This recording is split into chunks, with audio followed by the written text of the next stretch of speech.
کوثر کیا ہے؟ کوثر جنت دے وچ ایک نہر بھی ہے، اس نہر دی جڑی وضاحت کیتی نے اتھے نہراں زمین تے وہدیاں، او نہر ایسی ہے جڑی اللہ نے جنت والے دے اتوں معلق کر چھوڑ، اس دے وچ وہاں والا پانی وہ کوئی عام پانی نہیں بلکہ اس دی مثال دنیا چ اللہ پیدا ہی نہیں کی تھی۔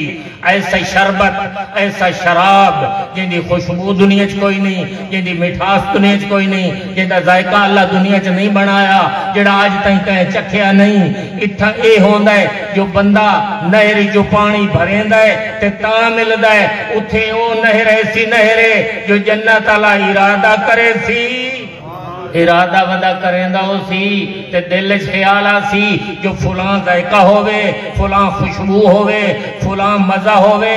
خالق اس نہر دے وچوں اگرچہ پانی ہک ہوئے جداں جنت والے دے منہ وچ آسی اوویں بن وئی سی جویں او چاہندا ہو۔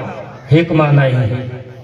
دوسرا معنی جڑا سب تو افضل معنی ہے، اللہ فرمایا میرا حبیب میں تینوں وہ بیٹی عطا کی تھی جیڑی بیٹی دے ذریعے میں قیامت تائیں تیری نسل نو باقی رکھا۔ اچھا یہ بھی ذرا غور فرماؤ، یہ وہ صورت ہے جن دی صورت تے مصداق ہر سید ہے، ہر اولاد سیدہ دا بچہ بچہ اس کا مصداق ہے۔ یہ نہیں جو فقط معصوم اس کا مصداق ہے، نہیں، اس کے مصداق ہر وہ شخصیت ہے جڑا اولاد سیدہ ہونے کا دعویٰ کرے۔ اچھا، اور اس کا اتم مصداق کون ہے؟